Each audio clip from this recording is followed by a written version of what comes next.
So you're planning to relocate to the DFW area. One of the biggest concerns you might have is what commuting looks like here in the DFW metroplex.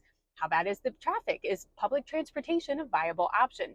Well, in this video, we are going to dive deep into the Dallas commute experience, covering traffic patterns, congestion hotspots, and the available public transportation options. And stay through the end, where I will give you some of the tips on beating traffic I give my clients when they're starting the process of finding a home in DFW. By the end of this video, you will have a clear understanding of what to expect when it comes to commuting around DFW and be better prepared to make an informed decision about your relocation. All right, buckle up and let's get going. I mean, come on, I had to make this joke. This is a video about driving in traffic. Now, Dallas-Fort Worth is vast, and so are your options for getting around. Let's start with the major freeways and a broad look at traffic patterns. First, there's Interstate 35 or I-35. Now, this major highway runs north-south through Dallas and Denton, eventually splitting into I-35 West and I-35 East around Hillsborough, with I-35 West heading towards Fort Worth. It's one of the primary arteries for commuters traveling between Dallas and the surrounding areas. Then there's Interstate 20 or I-20. Running east to west, this interstate connects the southern Fort Worth suburbs to the southern Dallas suburbs and continues through the eastern suburbs where you can find the nation's fastest growing county of Kaufman. Then we have Interstate 30 or I-30, another critical east-west route. I-30 runs from downtown Fort Worth through Arlington into Dallas and over through Rockwall County. It's often used by commuters traveling between the two major cities of Dallas and Fort Worth. Then we have Highway 75 or US 75. This highway starts in downtown Dallas and heads north through Richardson and the popular suburbs you may have heard of like Plano, Allen, and McKinney. It's a vital route for those living in the northern suburbs and commuting into Dallas. Then we have some loops in the city. Loop 12, Loop 820. These are major loops around Dallas and Fort Worth, respectively, helping distribute traffic around the cities and to other connecting highways. Then we have this semi-loop freeway thing, and it's also known as the LBJ or Lyndon B. Johnson Freeway. Now, this serves as a major artery connecting various suburbs and reducing the need to travel through downtown Dallas for many commuters. Now, I-635 is essential for its many interchanges with other major highways, including I-35 East, I-30, US 75, and State Highway 114. So this makes it a vital link for commuters traveling from north to south and east to west, facilitating access to the Dallas-Fort Worth International Airport, major business districts, and residential areas. And let me tell you, 635 is a bit of a beating. There's always construction. There's always traffic. Every time I think that the latest construction project they're working on will alleviate the rush hour traffic, I'm left with a little bit of disappointment. Now, this last round of construction they're working on does seem pretty substantial, so I'm hopeful this one does the trick. The morning rush is generally from 6:30 a.m. to 9 a.m. Traffic is especially heavy in inbound directions towards city centers. Evening rush from 4 p.m. to 6:30 p.m., with traffic primarily heavy in the outbound directions from city centers. As far as direction patterns and where things can start to get a little messy for morning and evening rush hour, I-35 East and I-35 West, in the mornings, traffic is typically heavier heading into Dallas and Fort Worth, respectively. In the evenings, the reverse is true, with heavier traffic flowing out of the city centers. I-20 and I-30, well, these interstates see heavy inbound traffic into Dallas and Fort Worth during the morning. Evenings see increased westbound traffic on I-30 towards Fort Worth and eastbound on I-20 away from Dallas. And US 75 northbound lanes are congested in the evenings as commuters head home to the northern suburbs, while southbound traffic is heavier in the mornings towards Dallas. For peak traffic patterns on 635, during morning peak hours, the westbound lanes of I-635 see heavy traffic as commuters head towards major employment centers, including those near the Dallas North Tollway and the DFW Airport. For evening rush hour, the pattern reverses, with the eastbound lanes heavily congested as people leave Dallas heading towards the northeastern suburbs. Now, we have some areas that have their own special name. Take the Mixmaster Interchange in downtown Dallas. It's where I-30 and I-35 meet, and it's often congested due to its complex series of exits in a short span, along with its heavy traffic volumes. There was another project called the Horseshoe that was supposed to make it better, but, well, it's still pretty rough. We also have something called the High Five. This is a 5-level interchange that connects I-635 with US Highway 75. causing significant traffic backups during peak hours. So you will hear about those on the rush hour traffic reports constantly. In Dallas-Fort Worth, we also have toll roads, like the Dallas North Tollway. The Dallas North Tollway stretches from downtown Dallas northward through cities like Addison, Plano, and Frisco, extending all the way to Prosper. It is a critical route for accessing northern suburbs, which are home to numerous corporate headquarters and residential developments. Traffic on the Dallas North Tollway is typically heaviest during rush hours. Southbound lanes fill up in the morning as commuters head into Dallas, while northbound traffic peaks in the evening as people return to the northern suburbs. Weekends also see increased traffic due to shopping and events, especially around major shopping centers like the Shops at Legacy in Plano. Now, the Dallas North Tollway intersects with major roadways such as I-635, the President George Bush Turnpike, and Highway 121, making it a vital connector within the larger road network. Then we have the Sam Rayburn Tollway. The Sam Rayburn Tollway, formerly known as State Highway 121, it connects to I-35 on the west and extends to US 75 on the east. The Sam Rayburn Tollway experiences consistent traffic, particularly during peak times, as it serves as a major route for commuters working in the northern suburbs but living in other parts of the metroplex.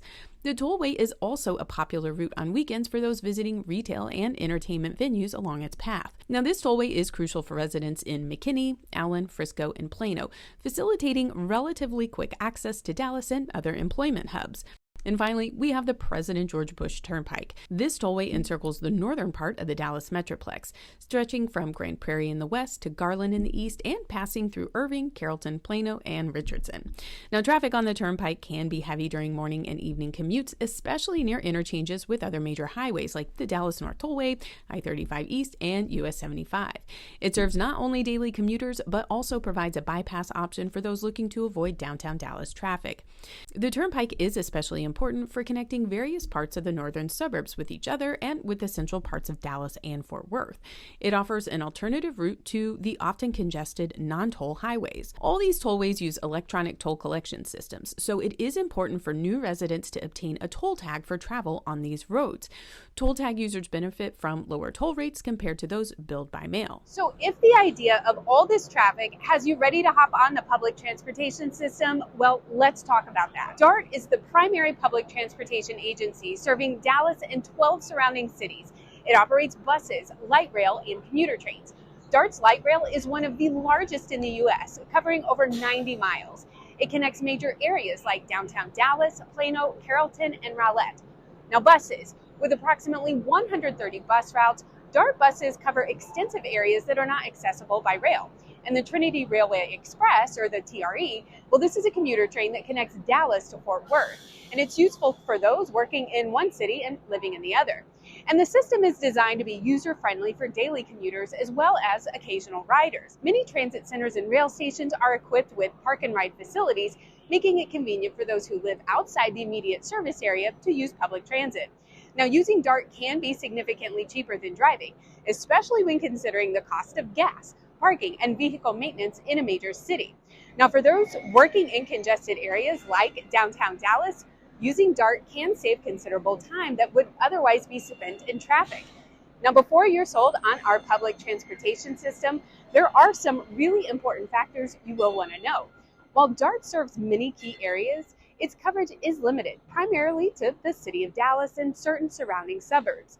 Many rapidly growing areas on the outskirts of the Dallas-Fort Worth Metroplex have little to no direct access to DART services, necessitating reliance on cars. Now, some neighborhoods and key locations within the DART service area may still be relatively underserved, requiring long walks or additional transportation to and from stations. In some cases, the travel time on public transit can be considerably longer than driving, particularly if the journey requires multiple transfers. This can be a significant downside for those who value time and efficiency in their daily commutes. Now, our rail system is set up so that in most places, it's a single rail line going in each direction.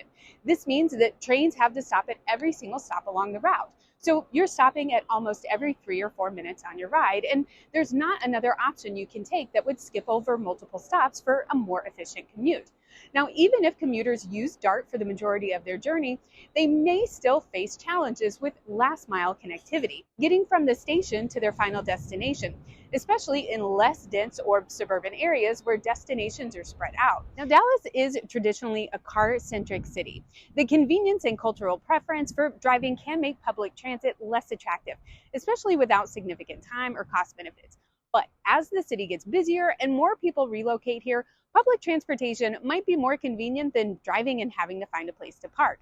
Navigating Dallas-Fort Worth's commuting options can seem daunting at first, but here are some ideas for understanding what you're getting into when deciding on where to live. First, as you're researching areas to move to, if you will be commuting to a job, take a look at the Google Map feature that will allow you to search your commute times based on the time you plan to leave. You just type in where you're starting, where you're going, and select the time that you plan to leave, and it will give you an estimated commute time range. Second, get used to using a GPS app daily. Now, you probably already have a favorite map app that you use, and I use mine daily, even though I'm going to the same office every day. I never know when there's going to be a road closure or a bad accident or some other odd delay, and I'd rather know about it in advance so I can reroute and save some time. Commuting in the Dallas-Fort Worth Metroplex can be a challenge, but with the right information and preparation, it is possible to navigate the traffic and transportation options effectively.